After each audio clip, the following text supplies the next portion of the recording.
پہلے تمام معاملات، تمام سکینڈل چاہے ایجوکیشن کا ہو، دیگر معاملات ہو، ہم نے دیکھیں معاملہ صحت پہ آ کے رکا، تیسری بار ڈاکٹرز آئے اور اب تو صورتحال انتہائی سنگین ہے۔ آپ پارلیمانی ممبر بھی ہیں، سارے افیئرز کو دیکھتے ہیں، یہ معاملہ کیوں اتنا سنگین ہوا؟ کیا واقعی یہ اس قابل نہیں تھا کہ پنجاب حکومت ہینڈل کرتی یا مس ہینڈل کیا گیا اس کو؟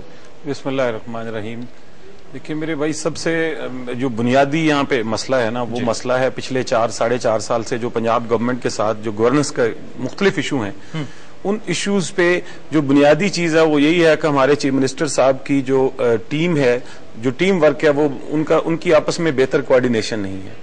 مطلب پنجاب میں ہمارے جو اس کا ڈیولوشن کے بعد آپ کو پتا ہے کہ وفاق سے کچھ ایسے محکمے ہیں جو ڈیوالو ہو کے چلے گئے، اور اس کی وجہ سے ہماری تقریباً 38-40 منسٹریز بنتی ہیں کہ جن کے مختلف ہمارے شعبہ جات ہیں، جن میں جو ہے وہ منسٹرز نہیں ہیں۔ 6-7 منسٹرز ہیں اور وہ بھی بیچارے بے اختیار ہیں، باقی 12-14 منسٹریز جو ہیں وہ چیف منسٹر صاحب نے اپنے پاس رکھی ہیں۔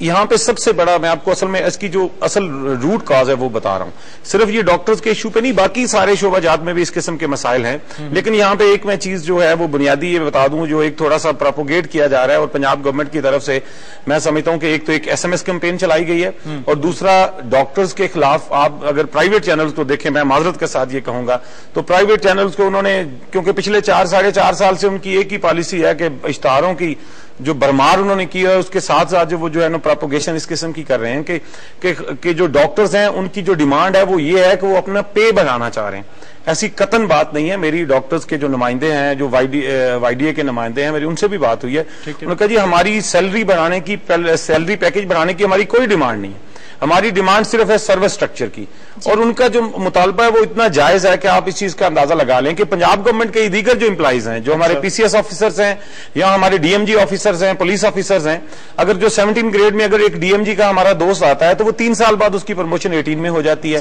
اس کے 4 سال بعد اس کی پروموشن جو ہے وہ 19 میں ہو جاتی ہے، وہ بالکل ابھی ینگ ہوتا ہے، ابھی 42 سال کی ایج میں وہ 20 گریڈ 20 پہ چلا جاتا ہے۔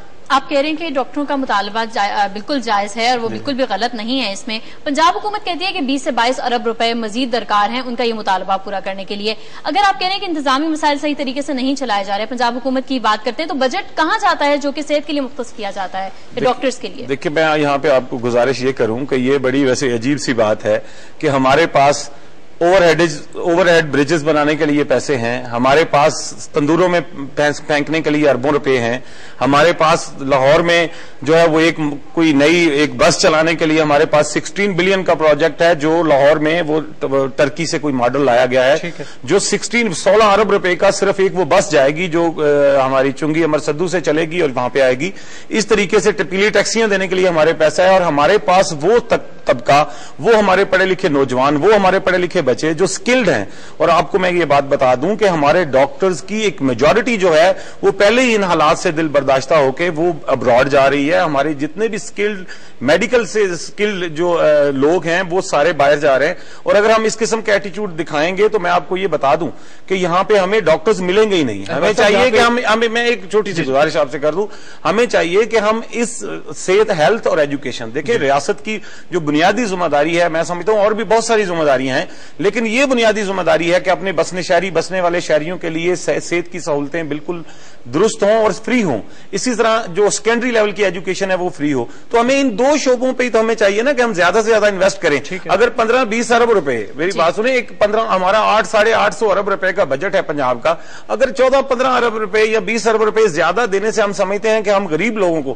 اور یہاں پہ پاکستان میں بدقسمتی یہ ہے کہ، اور پنجاب میں خصوصاً، کہ ہماری جو پرائیویٹ سیکٹر، جو پبلک سیکٹر کی جو ہیلتھ فیسلٹیز ہیں غریب لوگوں کے لیے ہیں۔ بھاگر صاحب، آپ نے ذکر کیا پل بنانے کا، بسوں کا، پیلی ٹیکسیوں کا، تندوروں کا، بہت سا ذکر آپ نے کیے، لیکن آپ یہ بتائے گا کہ یہ جو انتقامی رویہ ہم اسے کہیں کہ ڈاکٹروں کے ساتھ اگر صرف انہی کے مطالبات پورے نہیں کیے جا رہے تو کیوں صرف ڈاکٹروں کے ساتھ ہی یہ رویہ کیوں رکھا جا رہا ہے؟ دیکھیں، ایشو یہ ہے کہ انہوں نے جو اب یہ جو بار بار یہ بات کی جا رہی ہے نا کہ تیسری دفعہ ہڑتال پہ چلے گئے، یہ جب پہلی دفعہ ہڑتال پہ گئے تھے تو ان کے ساتھ کچھ معاہدے کیے گئے تھے، ان کے ساتھ یہ کمٹمنٹ کی گئی تھی کہ ہم آپ کا سروس سٹرکچر جو ہے وہ باقی جتنے بھی پنجاب گورنمنٹ کے جتنے ادارے ہیں جیسے ان کا سروس سٹرکچر ہے، ہم ایک یونیفارم سروس سٹرکچر لائیں گے۔